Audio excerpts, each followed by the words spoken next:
Good evening, everybody, and welcome into tonight's program with the Schaumburg Library. My name is Chris. I'm your adult programs coordinator at the library, and I'm so happy to be spending this evening with you guys as we learn a little bit more. I'm sure you're all aware this was a kind of a last-minute add to our calendar, but it's part of our library mission to make sure we are promoting and encouraging lifelong education and learning and staying up to date on what's happening in the world. And with so much happening in the world right now, we were very lucky to, through colleagues of ours from another library, find this wonderful presenter for you this evening.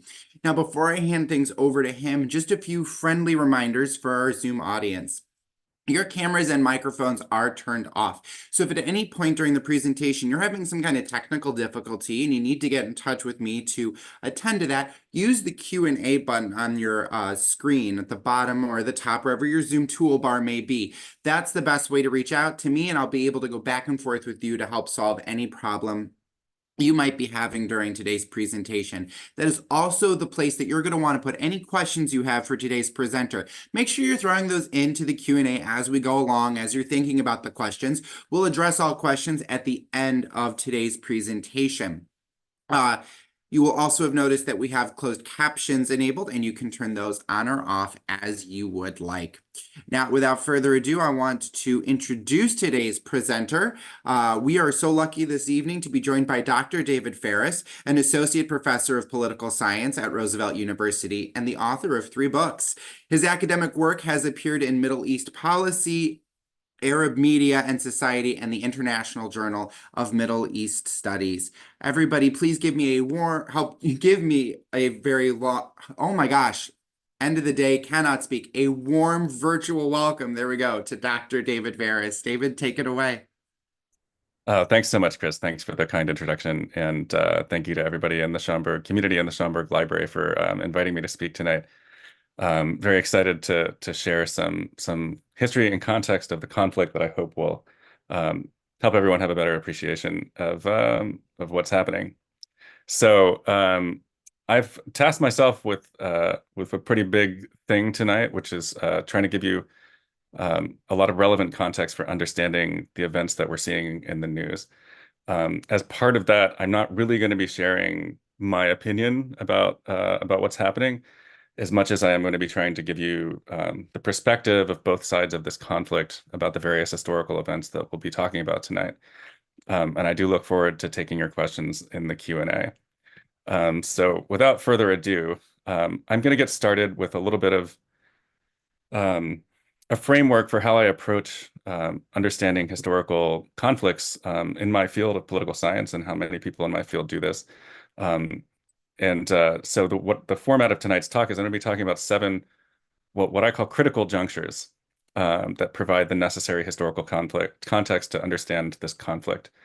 In a critical juncture, there's an Italian political scientist whose name I would totally butcher if I tried to pronounce it, but he said that critical junctures are brief phases of institutional flux and change during which more dramatic change is possible.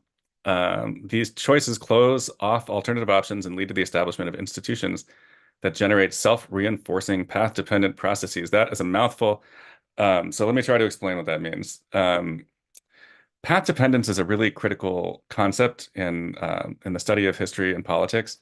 It actually is really quite a simple idea. When you think about it, it's just the idea that choices that people have made in the distant past or even the more recent past, have the effect of constraining, that is, restricting the choices available to policymakers or even to ordinary people in the present. And this is the core concept in the social science approach called historical institutionalism. Okay? And it's an approach that tries to take history seriously as the generator of a series of variables and factors that help us to understand why things unfold the way that they unfold, that you're seeing in the news.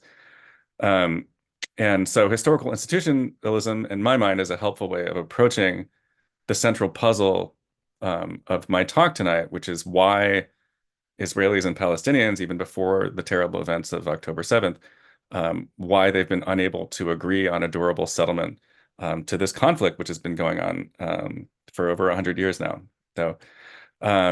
So let me just kind of dive right in.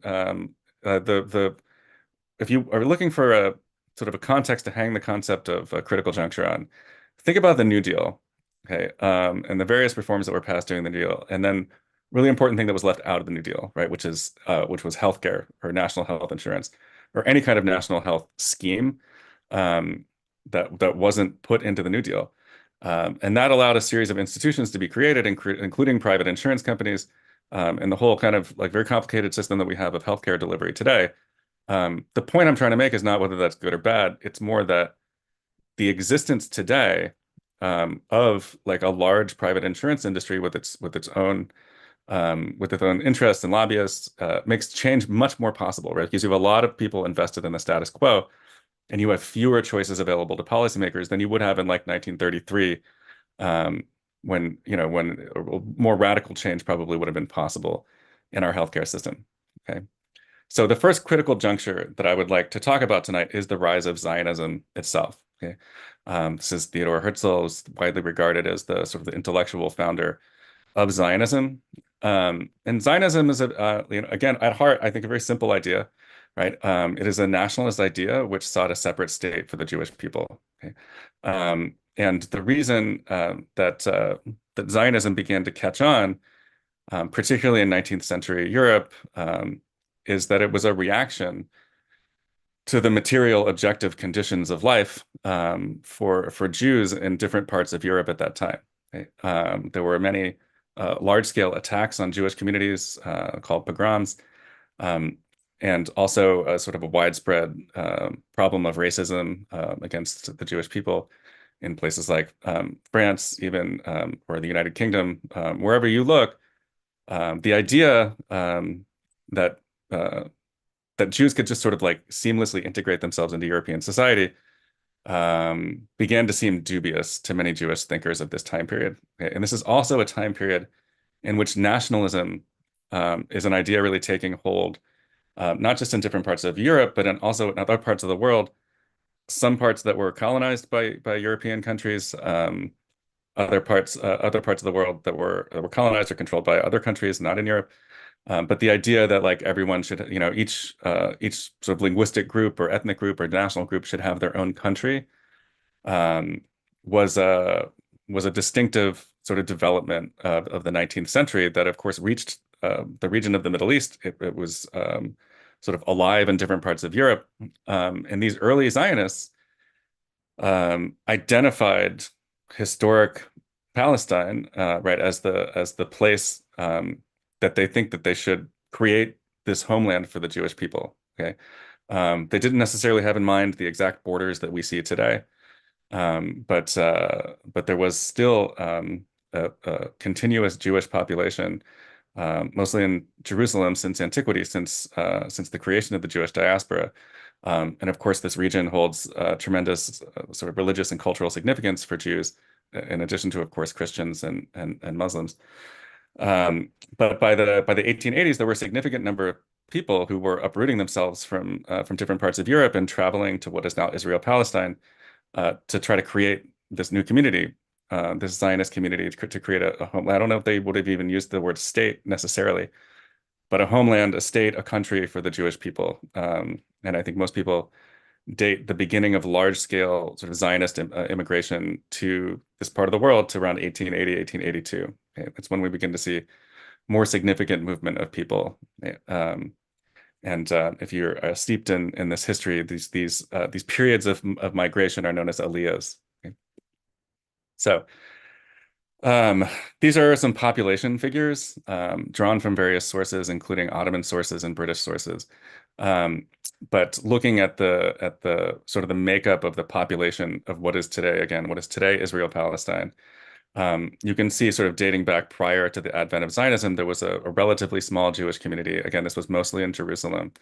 And then a more substantial and increasing over time Arab population, what they now think of themselves as Palestinians, right? And you can look at this chart and see the impact of that Jewish migration to this region starts small and then becomes hundreds of thousands of people by the time the war that created the state of Israel happened in 1948. There were 650,000 of Jews living in this territory, and about 1.3. I've seen, you see different figures, but this is a rough approximation of what things look like on the ground at this time period. So, important to note, when Zionism began, the territory that we now refer to as Israel-Palestine was not referred to that way at all. Okay, it was a number of different provinces of the Ottoman Empire. The Ottoman Empire was a Turkish Muslim empire based in Istanbul, that saw its rise in the 14th century and lasted until the end of the First World War. It was a large multi-ethnic, multinational empire controlled like very loosely from Istanbul for most of this time period. Different parts of the Middle East fell in and out of its control. Different parts of particularly Southeast Europe fell in and out of control of the Ottomans. And this is a map that depicts the administrative governance of the region of Israel-Palestine and the regions around it. Okay, so you can see it was cut up into three jurisdictions. Okay, that would be Jerusalem and parts of what we now call Lebanon and Beirut. This map shouldn't look like anything familiar to you because ultimately the boundaries of the contemporary Middle East are very, very different than anything that the Ottomans used to govern this territory. That's not to say that they don't make any sense, right? they're just quite different than they were in the 19th century or even in the early 20th century. Um, so, what was going on in this territory prior to the rise of Zionism was a similar nationalist movement that was largely based in Beirut and in Damascus, that's in the present day countries of Lebanon and Syria, which I can't emphasize enough did not exist as such during this time period. But nationalist fervor was reaching the Arabic-speaking peoples of this region too. Um, and as that ideology kind of spread and was shared through this region, I think a lot of Arab thinkers and intellectuals began to wonder, like, well, why are we part of a Turkish speaking empire? Like why aren't there separate states or a separate state for the Arabic speaking peoples of this region? Um, and they launched their own sort of like newspapers and a number of books and periodicals at this time period advocating a separate state and sort of nationalism for the Arab people. Okay? This was a prosperous and growing region prior to the First World War. So what we now call Israel-Palestine was not a backwater in the 19th century. Okay, it did grow substantially, particularly over the second half of the 19th century and the first half of the 21st century. Some of that economic growth and vitality was related to Zionist immigration. Okay, it's a very complex picture, but this was a thriving region. None of the regions of the Middle East thrived during World War I. Okay, it was a terrible time. But prior to the war, it was fairly prosperous. If you had gone around, I don't recommend doing this, okay? But if you went around and you were like, "What are you?" And you were speaking to an Arab in like 1890 Jerusalem and asked like, "Well, what are you?" They probably would have said Ottoman. They might have said Syrian. That meant it was a very small number. It might have said Palestinian. But identities at this time were fluid. And I think the expectation of Arab nationalists at this time period was that if they could get rid of the Ottoman Empire in some capacity, they could create multiple Arab-speaking states or one.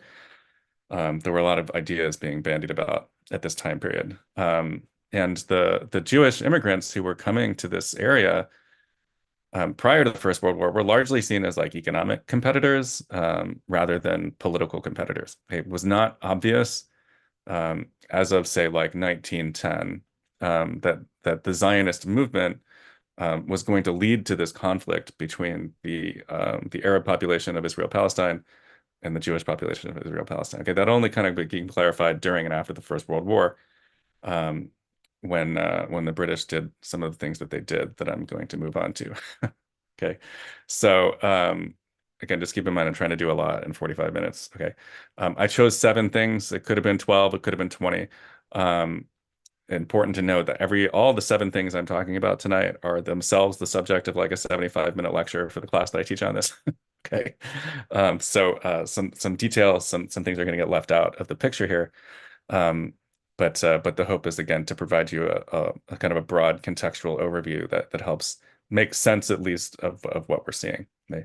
So that second critical juncture was the First World War, and the resulting dismemberment of this Ottoman Empire based in Istanbul. The Ottomans picked the wrong side in the First World War. Okay, they joined the Central Powers with Austro-Hungary and Germany, and fought voraciously during this war. There were a number of significant battles in the Middle East. Um, but the key things to take away from the First World War are a series of conflicting promises um, that the European powers made to one another and also to the Arabs and the Jews of this region that were fundamentally, I think, ultimately irreconcilable, and they could not actually keep all of the promises that they made to all the different people. Okay. The first promise that the British made was they promised the Arabs a state or states in return for joining the conflict against the Ottoman Empire. Okay? These events are this, if you've ever seen the movie Lawrence of Arabia, which is not really made for contemporary attention spans, but it is a great movie. The British linked up with some local notables, the Husseins, and their kids, and they organized a revolt, a rebellion that harassed Ottoman forces, and scored a few minor victories. That wasn't like militarily a significant part of the war. Okay. But in something called the Hussein-McMahon Correspondence, the British government did promise the Husseins that they would be in charge of some kind of Arab state, and exactly specify where or what it would be. And there was also a secret agreement made between the British and the French to divvy up the Middle East. Okay, divvy up the Ottoman Empire as kind of like the spoils of war sort of thing. Okay. This is a widely circulated map that depicts the contours of the agreement made by the British and French diplomats, Picot and Sykes, that divided Ottoman territory between the Entente powers, the ones fighting the Central Powers. Okay. And you can see this is like kind of a mess that doesn't correspond to any of our contemporary borders either, right? It's worth noting that even in the Sykes-Picot Agreement, most of what we would refer to as Israel-Palestine today was planned to be an international zone. Like Jerusalem was planned to be administered internationally, sort of taking into account the sensitivity of this area to multiple major religions in the world. But this was actually when the Bolsheviks overthrew the Russian government in 1917. They leaked this agreement. It was like the original WikiLeaks to try to embarrass the European powers for what they were doing.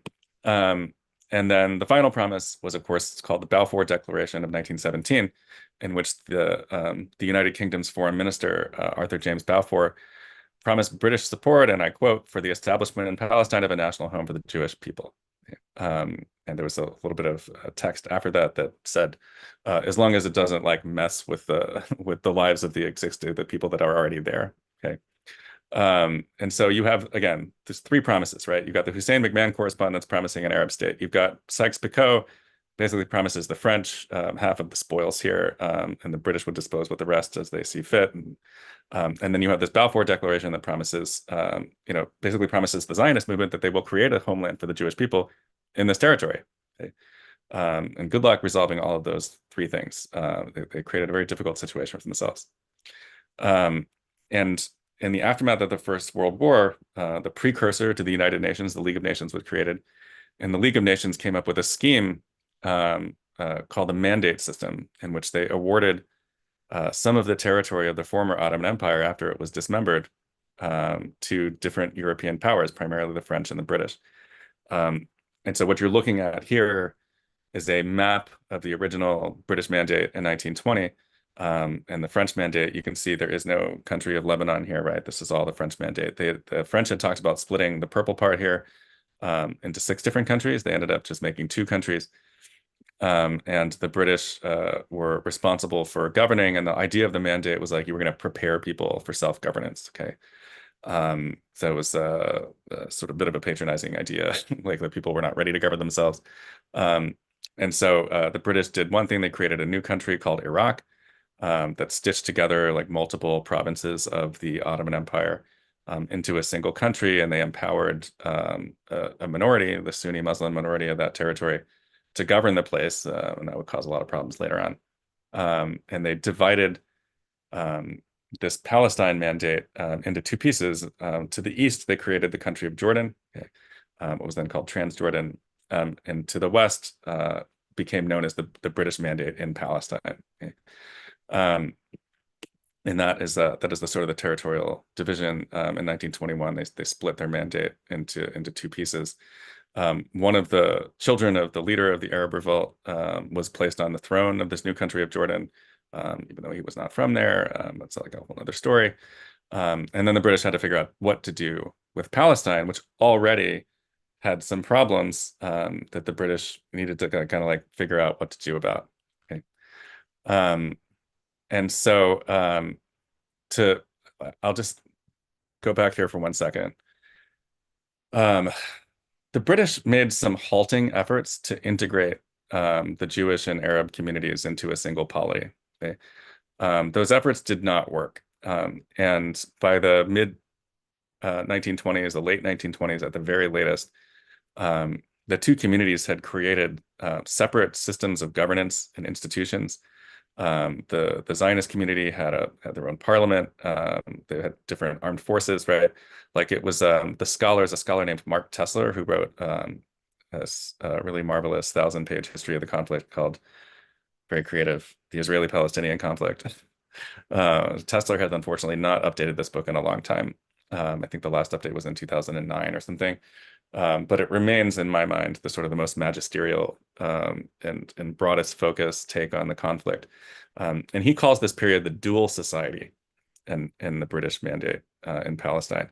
And by dual society, I mean the decision of the British to allow these two, like kind of like not force them to work together, but to allow the Jewish community and the Palestinian Arab community to erect their own separate institutions, and in effect to set themselves on a collision course. Okay? And we could sit here for the next like 4 hours and talk about the different decisions the British made and what they could have done differently.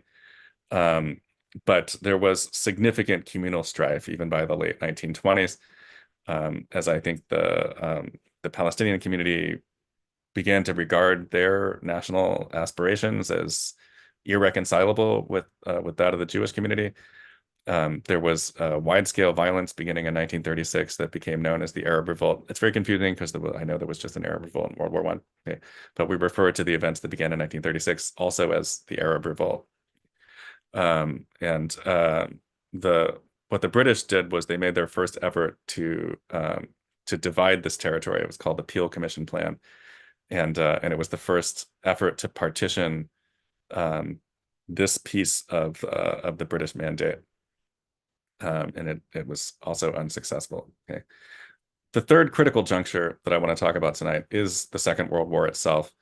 Of course, the role that the Holocaust played in these events, and then the failure of a plan that was put out by the new United Nations to divide this territory into pieces.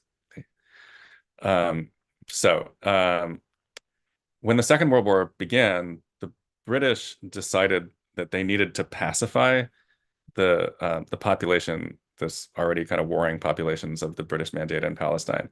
In other words, they regarded it as like a headache that they didn't want to deal with during the Second World War, which was like existential to them. And one of the decisions they made was to basically halt Jewish immigration to Palestine. That happened to coincide with the gathering threat to the Jewish populations of Europe, that ultimately led to the tragedy of the Holocaust. And when the Second World War ended, what the British found was that they had no friends in this territory anymore. Okay, the Palestinian Arab population regarded them as responsible for allowing Zionist immigration throughout this time period, and believed that the British were on the side of the Zionists, and the Zionist community was also, of course, I think, very bitter about the decision to halt immigration at kind of like the worst possible moment when the Jews of Europe like desperately needed somewhere to go. They were not allowed to come there. Okay, and so when the war ended, the British found themselves like sort of refereeing a civil conflict in which both sides really hated them. It was not a good situation for them to be in. But the Jewish and Arab populations in Palestine, during and especially after the Second World War, knew very well that they were on a violent collision course with one another. Um, and this made the conflict already in the immediate post-World War II period feel kind of existential to both communities. I do on time 7:25. Okay. So again, there was a lot of things happened between 1945 and 1948, including the creation um, of a sort of militant wing of the Zionist community that carried out some terrorist attacks against the British, particularly the bombing of the King David Hotel. Um, and the British, at the end of the Second World War, although they won the war, the British Empire was bankrupt. Right? Um, and the British government and British people found, as the war was ending, that they no longer had the appetite or the finances to administer this globe-spanning empire in the way that they once did. And so the British announced that they were leaving. They were evacuating their mandate in Palestine. They put an exact date on it, May 15th, 1948. They're like, "We're out of here. You guys figure this out." And they didn't leave without any planning. Okay. But they did turn the whole file over to the new United Nations, and the United Nations, of course, the League of Nations did not work, right? And so in the aftermath of the even worse destruction of the Second World War, the United Nations was created as an effort to give real teeth to the League of Nations project, which had failed. And the United Nations created a subcommittee. It's called UNSCOP, if you want to sound cool. The UN Special Committee on Palestine is where that acronym comes from. And UNSCOP proposed this division of the mandate. Okay. I'm slightly colorblind, so if these colors don't correspond exactly to what you're seeing, the purple area is what was planned for the Arab state, and the orange area was the proposed Jewish state. Right, and you can see even in the UNSCOP plan that Jerusalem and its environment were planned to be some sort of international zone. Okay, and I would be lying to you if I told you that the UN had a particularly detailed plan about how they were going to carry that out. But again, even in 1947, 1948, there was, I think, an international consensus that you couldn't just give Jerusalem to one side or the other. That would create its own set of problems. So the majority report of UNSCOP recommended this partition. The minority report recommended a single binational state for both communities that they would share a single sovereignty somehow. And that's an idea that we will return to later in the talk tonight. If you're wondering what a partition is, one of my advisors in grad school is the world's leading partition expert. Okay? And he defines it as an externally imposed division of at least one national community's territory. Okay? So the map that you're seeing is not the map that either one of these communities would have picked on their own. Right? But the Palestinians regarded this as deeply unfair, and they rejected it. And the Jewish leadership sort of reluctantly accepted this. This is not what they wanted. But they did accept it, but with a caveat, right? They said, "Look, this is fine, but if war breaks out, right, if this partition plan doesn't work and we end up at war with the Palestinians or with the neighboring Arab states, this whole thing is moot, right? We're not bound by these boundaries. We accept them if it's a mutual agreement. If the other side doesn't accept it, all bets are off in a conflict." Okay. Kind of a big gamble. Okay. So even in December 1947, and 5 months before the British were to leave, there was substantial communal violence that I think we would characterize as a civil war happening in this territory. And on May 15th, 1948, the Jewish community declared the new state of Israel. And the new state of Israel was invaded by Egypt, Jordan, Syria, Lebanon, and a smaller force from Iraq. Okay. And so this communal conflict overnight became an international conflict. And this war went on for a long time. There were multiple starts and stops to it.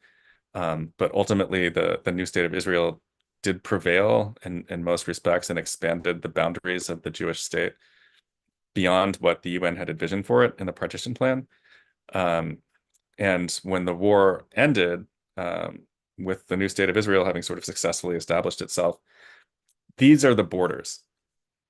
Okay? If you ever hear anybody in the news talk about Israel proper or pre-1967 Israel, okay, this is what they're referring to. These are, even though these are armistice lines, right? An armistice means like we've just agreed to stop fighting, but we haven't figured anything out. It's not a peace treaty. Even though these were armistice lines, these are still the internationally recognized boundaries of the state of Israel. Um, and these are the boundaries by which most negotiations over the two-state solution, so-called two-state solution to this conflict, have been based. Okay? The idea would be you create a Palestinian state in these two territories. This is the West Bank here, and then the Gaza Strip. In 1949, the West Bank ended up in control of Jordan, and the Gaza Strip was what the only piece of the British mandate in Palestine that the Egyptian army was actually able to hold. Okay? So Gaza was administered by the Egyptians from 1949 to 1967. I had text here too. I forgot about it. These armistice boundaries, also known as the Green Line, if you've ever heard that phrase. And if you're going to break it down, the new state of Israel found itself in control of about 78% of mandatory Palestine. Okay? The partition plan would have been closer to 50%. Okay? During this conflict, another really significant historical event took place, which is that 750,000 Palestinian civilians from what became the state of Israel either fled or were driven from their homes as part of the conflict and became refugees in Gaza and in the West Bank and in neighboring Arab states. We're talking about 750,000 people. And the Palestinians and everybody in the Arab world refers this to as the Nakba. It's just a word that means catastrophe. And it's like the Nakba refers not just to the creation of this diaspora, but like the sort of the whole set of events in 1948 that left them functionally stateless. And this is a little map, again, drawn from the United Nations. It shows where these 750,000 people initially went. Okay. And you can see that the plurality of them went to the West Bank, where they were governed by Jordan. Jordan, from the very beginning, has I think, treated the Palestinian refugees better than many of the other Arab states. So they treated worse in Lebanon. But 190,000 people went to Gaza, and thus governed by Egypt, 280,000 to the West Bank, so on and so forth. Okay. In the aftermath of this war, the UN General Assembly passed UNGA Resolution 194, which essentially created for the Palestinian refugees the right to return to their homes if they're willing to, and I quote, to live in peace with their neighbors. But these refugees and their descendants have not been allowed to return to pre-1967 Israel. I don't think even in a best case scenario for the Palestinians that any more than a handful of them would be allowed to return today. But it is the disposition of these refugees, is now more than 4 million, is a really substantial hurdle to the creation of a lasting peace between these two communities.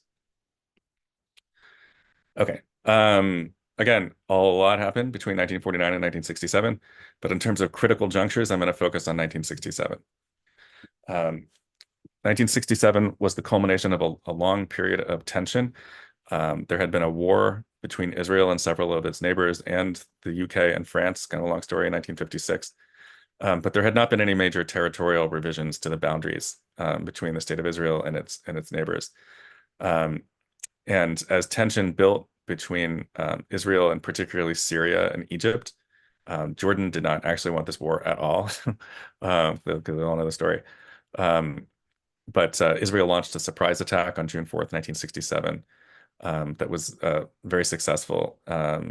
So, of course, in many of the historical circumstances of this conflict, the two parties use different words for the same thing. Okay, in Israel, this is known as the Six-Day War, and the Arab world is known as the Naksa, or the setback. The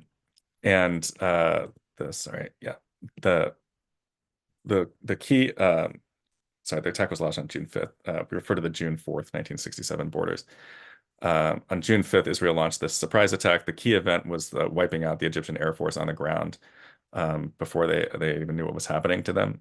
And that meant the war was effectively over by the afternoon. Okay? It lasted for a few more days, but this was the map that we ended up with, which meant that Israel dramatically expanded its territory.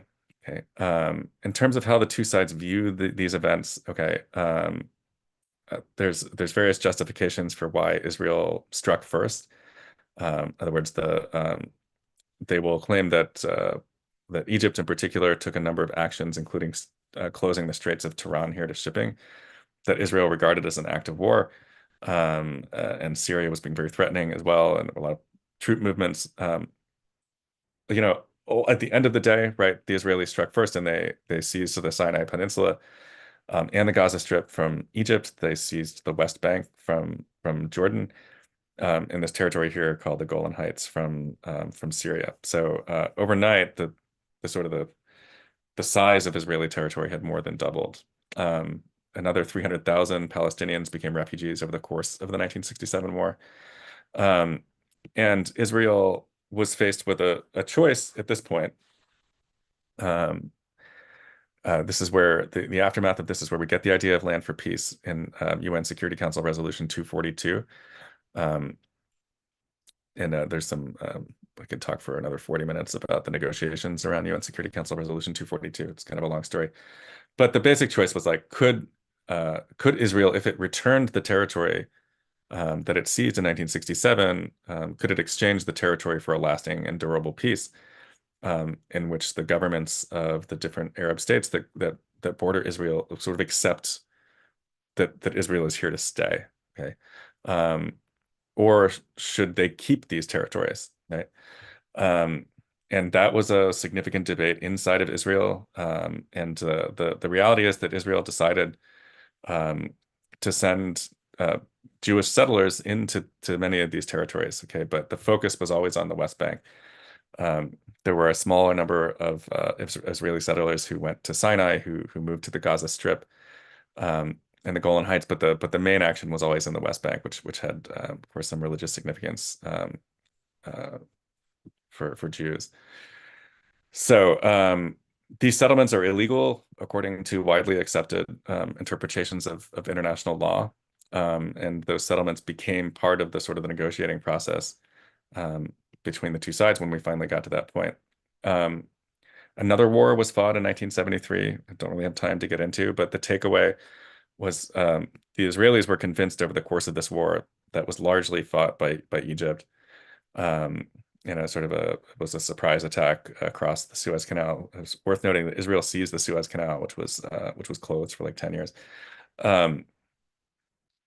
The Israeli government was convinced that it had to make peace with Egypt, that they had to give back the Suez Canal and the Sinai Peninsula in return for normalization and peace.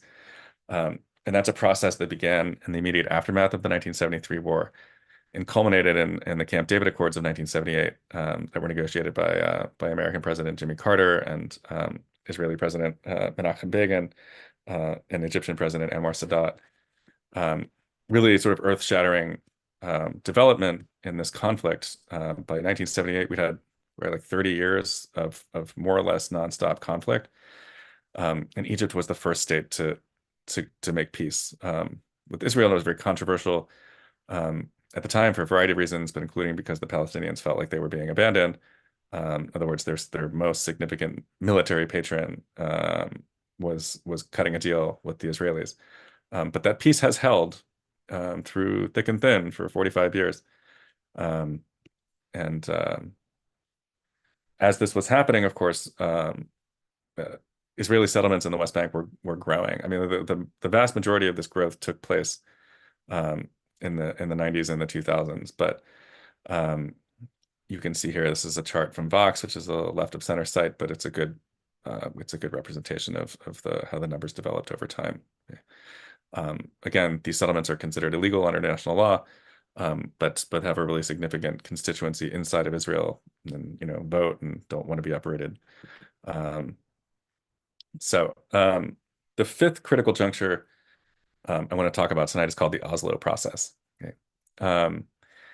And just to back up a little bit here, in the 1960s, 1964 to be exact, the Palestine Liberation Organization was founded in Egypt by Yasser Arafat and some of his colleagues. And the PLO from the beginning tried to create for themselves the right to speak on behalf of the Palestinian people. This was always an exile organization. Okay, the PLO existed outside of the West Bank and the Gaza Strip and other parts of Israel-Palestine, and that's been its own controversy and problem.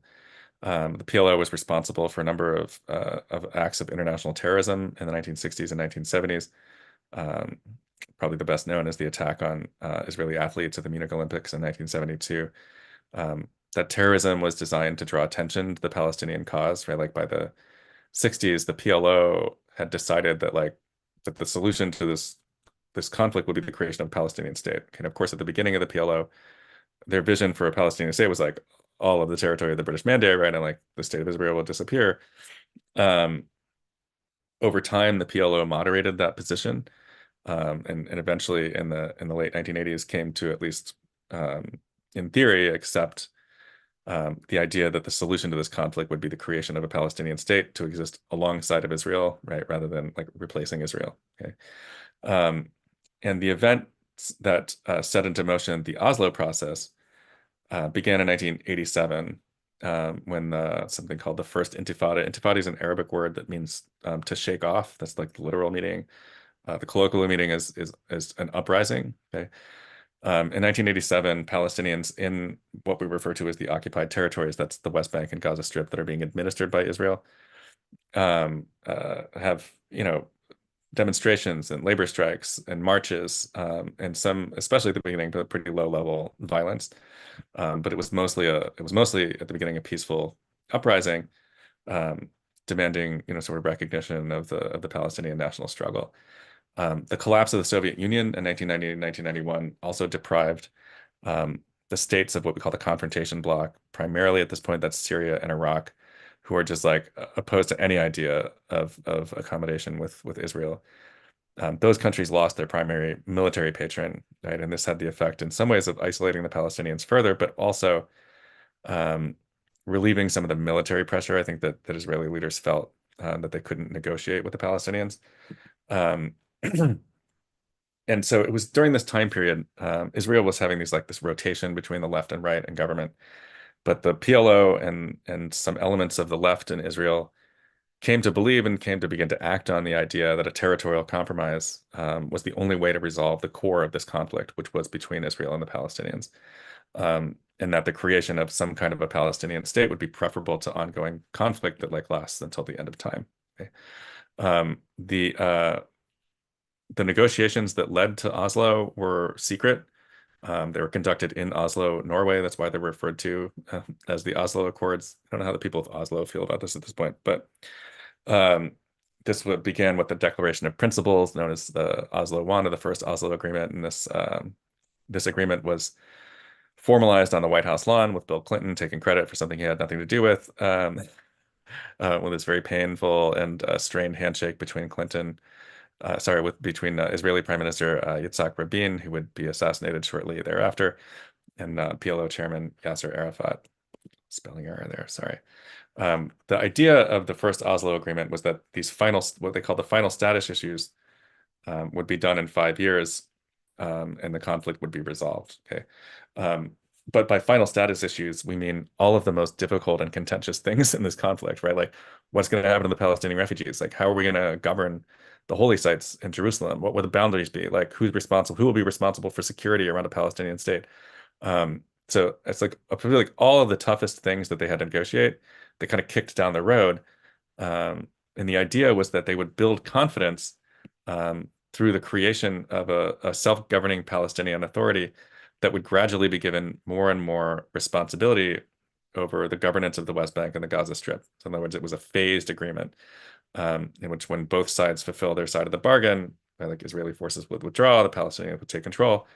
And once more trust had been established between the communities, that's when you could get to the table and talk about these final status negotiations. In other words, the idea was that we're never going to figure out what to do with the refugees until we have some trust, until there's a PA that's empowered to do things, and then we'll have the most contentious conversations down the road.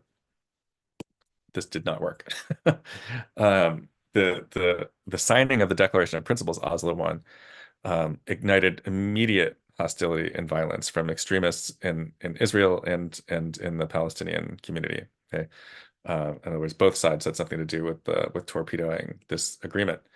Um, on the Palestinian side, this relatively new at this time organization called Hamas, which was an offshoot of the Egyptian Muslim Brotherhood. It's a sort of religious extremist organization that gradually eclipsed the PLO and the Palestinian Authority and power.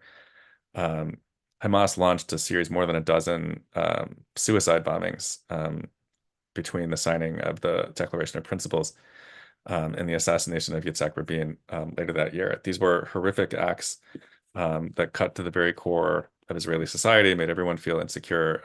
We're talking like bombings on like buses and dance halls, and just really the most horrific violence that had been seen, um, communal violence, right, um, since the 40s.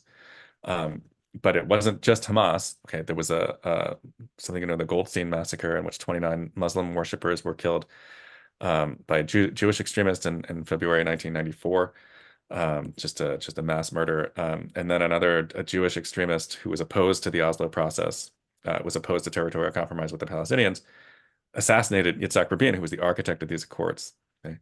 And the person who succeeded Rabin just did not have the same skills that Rabin did to bring this to a successful conclusion. Another thing that was going on during the 1990s, like even as this agreement was being negotiated and implemented, the Israeli settlements continued to expand, particularly in the West Bank. Okay, so the number of people in the settlements doubled between 1993 and 1999, and this was largely, not exclusively, but largely territory that the Palestinians expected would eventually be returned to them as part of this final status negotiation. And so it's like watching these settlements expand, as you're expecting the territory on which the settlements are being built to be returned to you, caused a lot of problems between the two communities.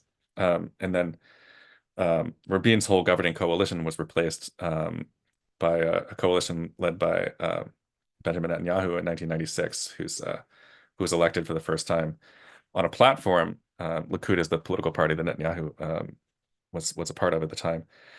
He was elected prime minister for the first time in 96, and the platform was like, I will stop Oslo, basically, right? Like, I will stop the territorial compromise. We're not going to evacuate settlements from the West Bank, right? Like, this is just not going to happen. He changed his tune a little bit under pressure from Clinton, but ultimately he was seen as an obstacle to the Oslo process and not an effective leader at the time. And another member of the Labor Party, that's the sort of the center-left party of Israel, was elected in 1999 on an explicit promise to bring the various peace processes to a conclusion. And that brings me to the sixth critical juncture here: the Second Intifada, the destruction of the Israeli left, the failure of the Oslo process. By the summer of 2000, this guy here, Bill Clinton, was on his way out the door at the end of his second term, and felt that this whole process was his legacy, and he knew he was running out of time. And he convened Ehud Barak, who was the Israeli prime minister at the time, and Yasser Arafat, who was still in 2000, 36 years later, the leader of the PLO. Brought them to Camp David and was like, guys, got to figure it out. Right? Like, the expectation was that this summit would end with an agreement. Okay. That did not happen for a variety of reasons. That summit failed, collapsed into acrimony and finger pointing. I think objectively, Arafat and his team were not like as well prepared for the summit as their counterparts that did not respond to the final offer that was made there. And in fact, the two sides do not actually agree historically on what happened inside the rooms at Camp David. But the negotiations didn't really end when Camp David collapsed. Okay, the two sides continued to talk to one another, often in secret. But by the time the summit fell apart, like, Barak was like, elect me, I'll get this done. He didn't get it done. The second intifada, another intifada had broken out in the Palestinian territories. And the Israeli right was sort of ready to take over, led by a guy named Ariel Sharon, who was like persona non grata in the Palestinian community for reasons I could explain at length.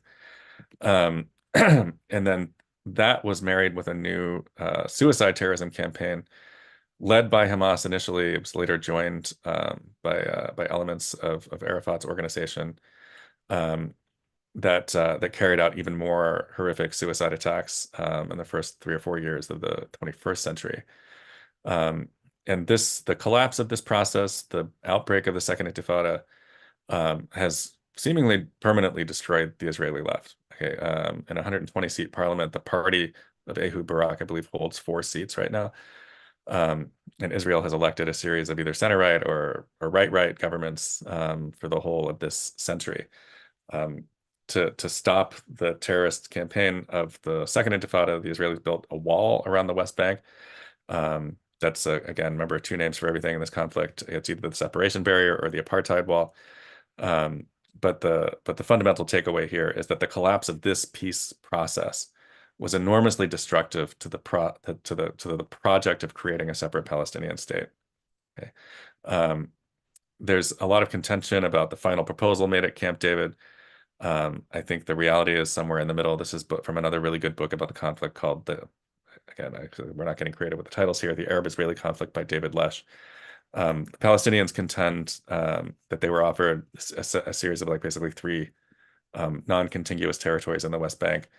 I think the balance of the evidence suggests, again, that no map was created, right? These are all efforts after the fact to create a map, but that Israel intended to annex a small number, it's not small, right? But we're going to annex some large settlement blocks in the West Bank, but turn the rest over to the Palestinians. And that offer got more generous over time. As the election approached for Israel, the Israeli negotiators were willing to give up more and more. This led to some sort of thinking about what might have happened had the map on the this map on the left was the initial Israeli offer at Camp David, right? But they sweetened the pot. And there's a lot of wondering in retrospect about what would have happened if they had simply presented the map on the right to begin with. But we'll never know, okay, because that's not what happened. So the last and the 7th critical juncture that we'll talk about tonight is the election of Hamas, and the sort of Israeli disengagement from the occupied territories. Ariel Sharon was in fact elected in early 2001.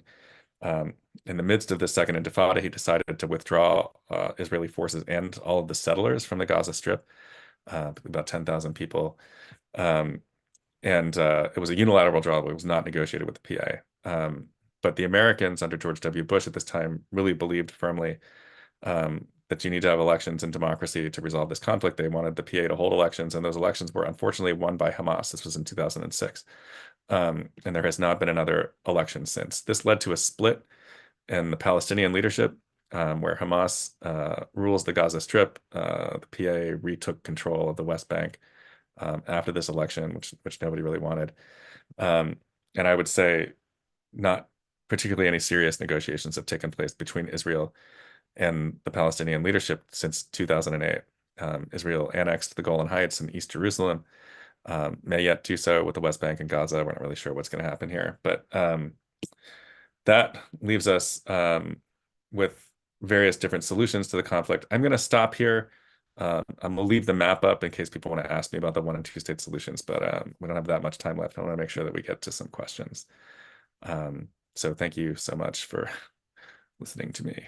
David, thank you so much. I was laughing at one point because you were explaining this is semester's worth, and I heard you talking so quickly. I was like, this is a teacher who's the clock is ticking.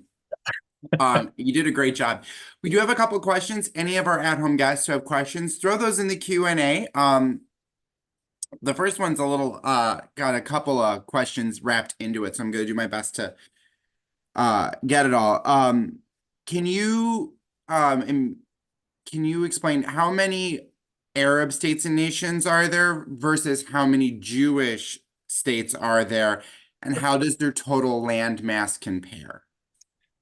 Sure. So the Arabic speaking world is very large, right? It stretches from Mauritania and West Africa all the way into in the east parts of Iran. Okay. I'm not looking at the numbers off the top of my head. I believe that there are 22 Arab majority countries in the world. And of course the land mass between the two is just wildly divergent, right? Israel is roughly the size of Vermont, I believe, is the closest. People always say New Jersey, but I think it's Vermont is the closest to the actual size of Israel and Palestine. Right. So Israelis and Palestinians are in a conflict over a very small part of the broader region, right? But what I can tell you is that Palestinians consider themselves to be a separate people at this point, right? Like a Mhm. separate nationality. They have their own national aspirations, and they don't want to be absorbed into Jordan or Egypt or Lebanon. In many cases, these are countries that have like really badly mistreated the Palestinian refugees that are there.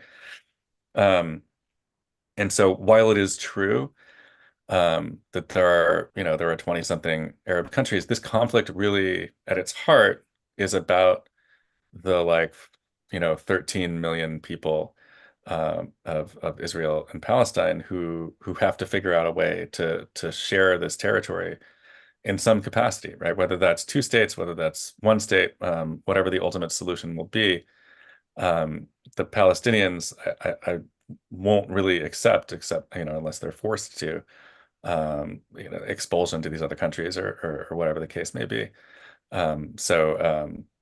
Of course, there are a large number of countries where the majority population is Arab.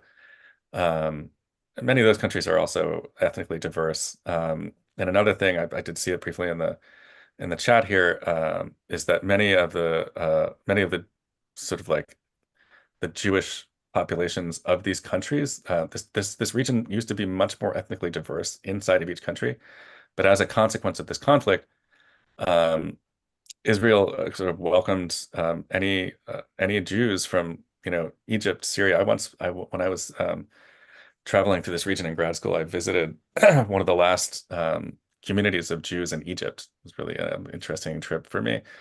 Um, and the reality is that most of them uprooted themselves and moved to Israel. And Israel is itself a very sort of like a multi-ethnic society with substantial numbers of Jews who are originally from like Syria, Iraq, Jordan, all these different places. So yeah. Well, thank you. Can you explain,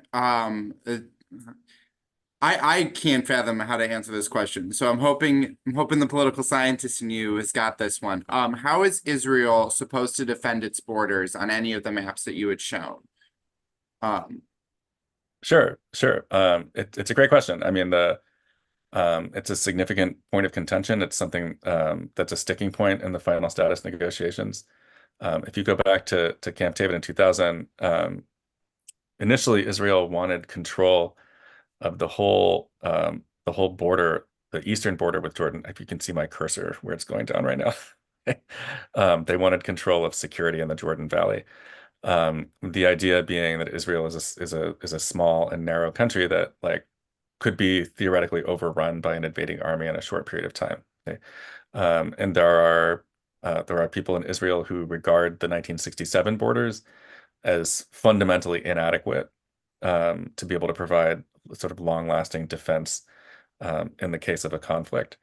Um, and the flip side of that is, of course, the Palestinians believe that they also have security interests and security needs, and would like reassurance in terms of like the security of their own community. And so the creation of borders is part and parcel of the project of figuring out like what are arrangements that we can make that will bring this conflict to a conclusion. Okay? Because in theory, right, like if a peace treaty is signed, a state is created, whatever the borders are, would then have even greater significance. And I think that those who believe that a two-state solution could resolve this conflict, I don't know what I believe anymore, okay? But those who believe that a two-state solution could resolve this conflict believe that the problem of what's called strategic depth in Israel um, could be significantly modulated, or the concern about this could decrease if a peace agreement is put into place. Now, like peace agreements are not magic, you know. Is that the world is full of civil conflicts that turned into international conflicts, partitions that led to hostilities between the two states that were created in the aftermath. There's no magic bullet here, right? But certainly it is a sticking point. I mean, there's no agreement about like exactly what shape of the borders would create security for Israel. mhm. Um, I would just add, it's important to think about security holistically, um, because if Israel is to be secure, ultimately, I think this is what was one of the takeaways of the terrible events of the last few months, is that the status quo has not created security for Israel, right? And the kind that it imagined or that Netanyahu has promised over the long tenure of his career. Um, and that various ideas for peace or settlement um, in the long run will be better for everyone in this territory. I know I wanted to keep you or be as mindful of the time that you've promised us, which was at 8, which we're at. But I just one more quick question from the audience, and I have one quick question for you as well. So from the audience, is Iran playing a role in the current conflict? Yes. Uh, Unfortunately, Iran is playing a role in the current conflict. Iran over time has become a patron of Hamas. Um, Iran has a series of interests in the region. Um, Mostly, if you look at who Iran is backing in the different parts of the Middle East, it is largely minorities, or in the case of Lebanon, a majority who are Shia Muslim or adjacent to Shia Muslim in some way. That's why there's an alliance between Assad's ruling group in Syria. In Iran, Syria is governed by a group called the Alawis, who are like an offshoot of Shia Islam. But it's like for the Iranians, like that's close enough, right? Like we'll fund militias there. Um, Iran wants to expand its influence, kind of gain control of the politics of as many countries as they possibly can there, and advance their agenda, which is of course quite hostile to the existence of the state of Israel. Hamas is a Sunni Muslim organization. Okay, like in other contexts, like Hamas and the Iranian government would be like at each other's throats. But this is an alliance of convenience in which Iran believes that by funding and in some cases manipulating Hamas, they can gain some measure of control over their other interests in the region. Okay. And so Iran for a long time has been funding Iras or funneling arms and cash for the Hamas group to arm itself. It's also worth remembering that Hamas is the government of Gaza, or at least it was as of 2 months ago. And Israel has accommodated itself to that reality over the years, um, to the point where Israel had been funding what it thought was Hamas's governance activities in Gaza through intermediaries in Qatar. So it's a very complicated situation. I mean, I can tell you just if we want the takeaway here that Iran is up to no good in the region, and has played a very negative instigating role in what Hamas decided to do on October 7th. Um, and any resolution to this conflict, I think, has to involve like prying the Palestinians away from Iran, which in Iran is currently governed by a very hardline right-wing conservative government that's like really much worse than the people that like Obama was negotiating with in 2015. Um, and they've been restrained to a certain extent by Biden's decision to send like aircraft carrier groups to the Mediterranean to deter Iran from launching other militias or militants that they're allied with, like Hezbollah in Lebanon. And they've re restrained themselves to a certain extent. I mean, Hezbollah is launching like rockets and other kinds of attacks, right? But like it hasn't spiraled into the regional conflict yet. So the short answer to your question is yes, Iran is definitely playing a role in this conflict, and it is very bad. Do you think there's um a clear path forward for there to be peace? I'm sure that's a very loaded like question, and there's 1,000 ways to potentially answer that. So to prevent you from going on a long tangent, do you think there is a way within our lifetime we might be able to see peace in this region, or do you think that this is something that could potentially go on for much longer? Sure. I mean, there's always the possibility of peace. You know, there's the last piece of this presentation is about. Oh no, I lost the whole thing. I hope you're not motion sick. We're gonna get there. We're gonna get there. There's, there's basically two ways to resolve this conflict peacefully. Okay, one is called the two-state solution, and one is called the one-state solution.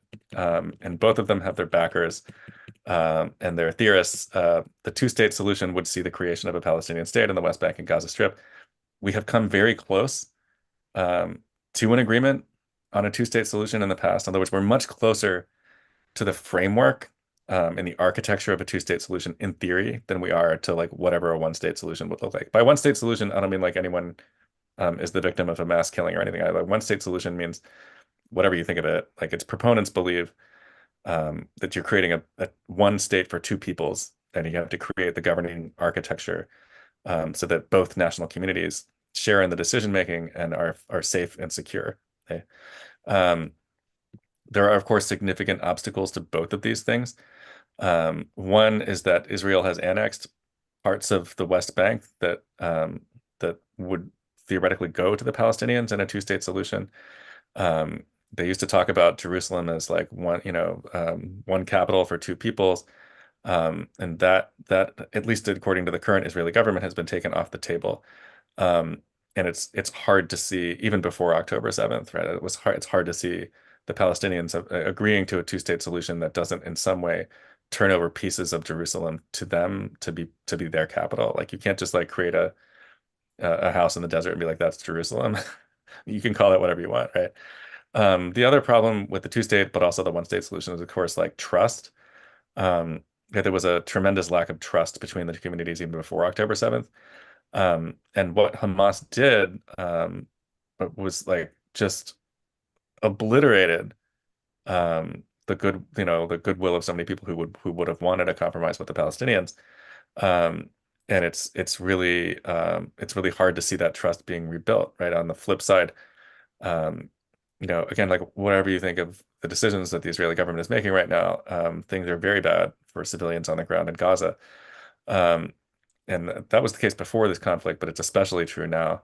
In other words, like both sides seem to be taking actions like designed in a laboratory to eradicate any remaining trust between the two communities.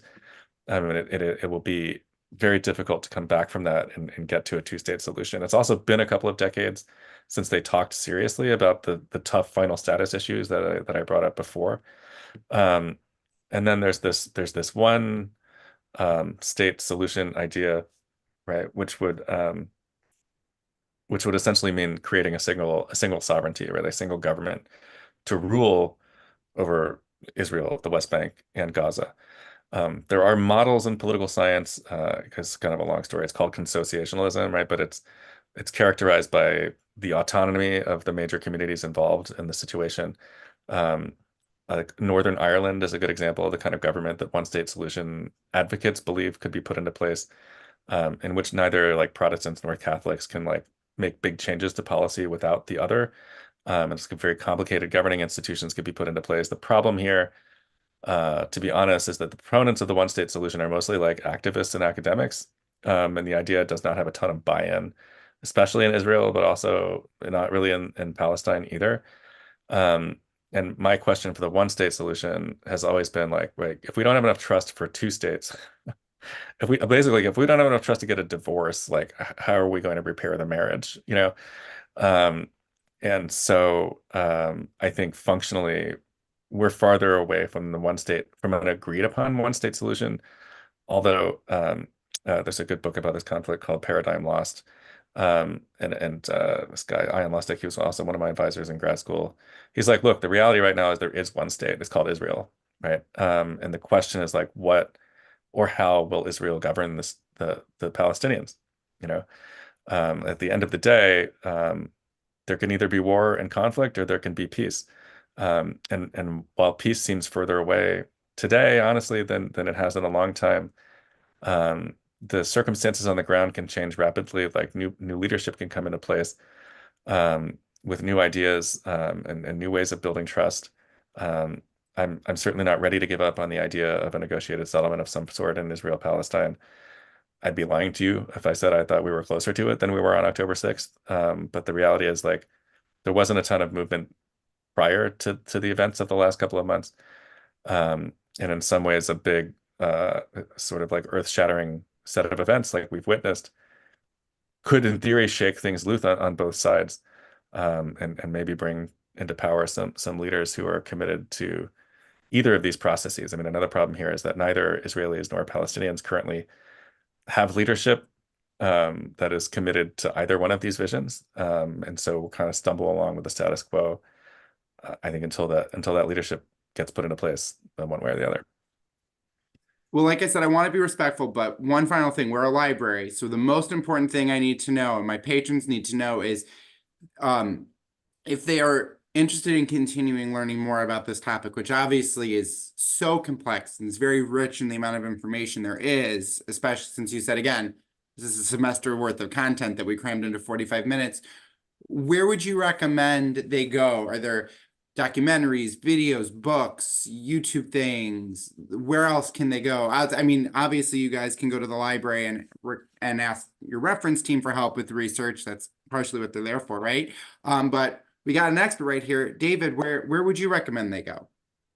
Sure, it's a great question. There are two books that I think are the best dispassionate approaches to this conflict. There are like a million books about it, okay, but many of them have a very um, unapologetic perspective about it. Okay, and there's a book called The Arab-Israeli Conflict by David Lesh, and another called The Israeli-Palestinian Conflict by Mark Tessler. These are very long books. The Lesh book is the shorter of the two, and it's the one I use in my classes because it's like ever so slightly more digestible than the other.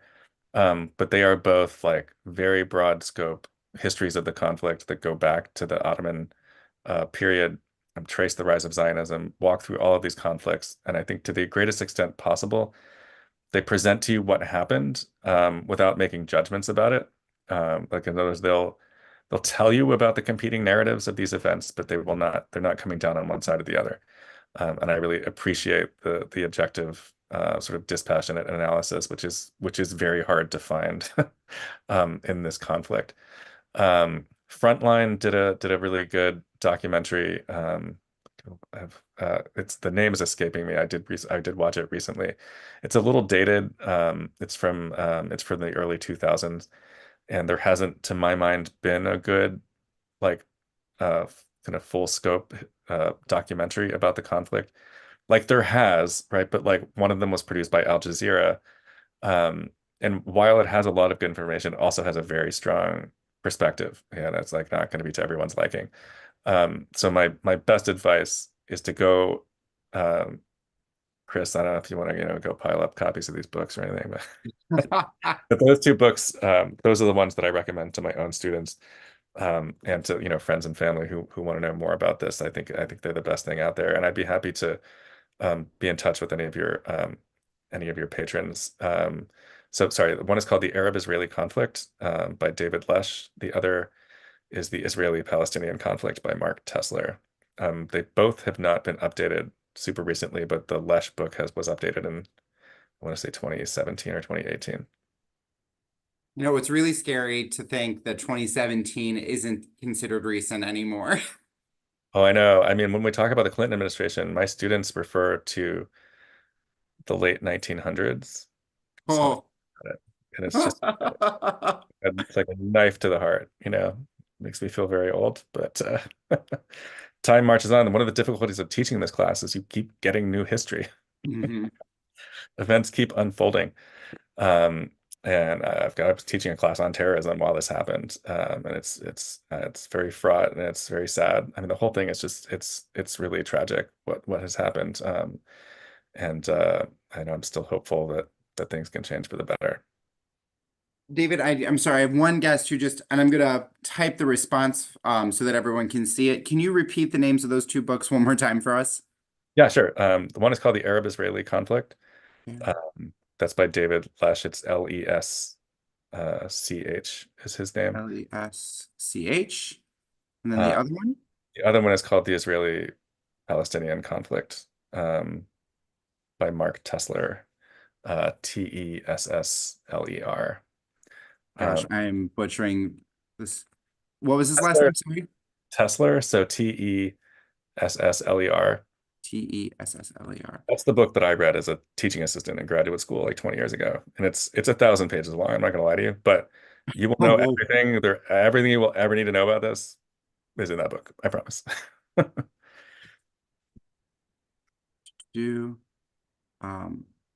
I apologize. I'm sending this. I know I have spelled Palestinian wrong. My brain Oh, is no. like, I like typed it. I was like, I've put letters in the wrong space, and I think I added a letter. It's Um, okay. my Um, goodness. But David, thank you so much for spending time with us tonight and answering all the questions. And thank you to our at-home audience for submitting amazing questions.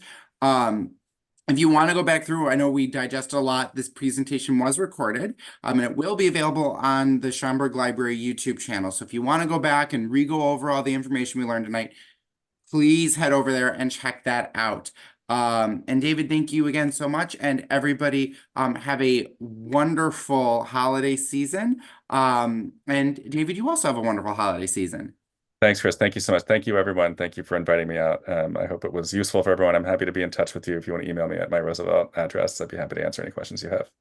Awesome. Thanks so much.